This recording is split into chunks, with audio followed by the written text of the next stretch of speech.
Abot! Dito mo lang.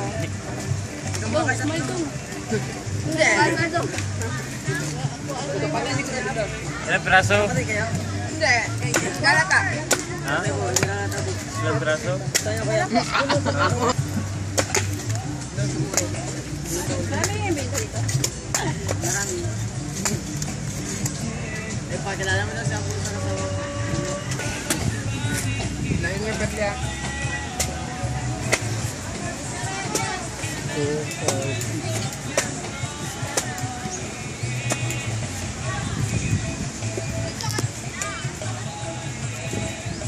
May 6 na.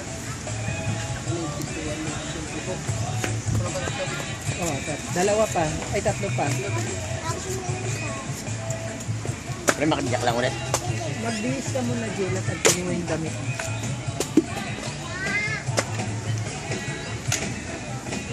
Laman mo dyan? Siyempre, may laman talaga ang buko. May laman yan. Kaya naging magreklamo pa kayo. Bigay na nga lang yun eh. Bigay pa kayo.